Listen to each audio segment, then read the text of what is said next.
Kameni, and next to the last crater from this island, of the 8th century AD, there are some thermal springs. The springs are to the left side of the chapel that you see now. To the left side you will see a change in the color of the water. The sea gets to a rusty color, and in the narrow canal to the left side of the church you will find the springs.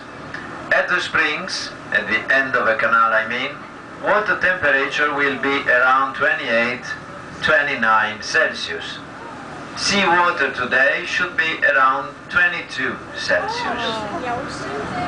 Outside the springs I mean.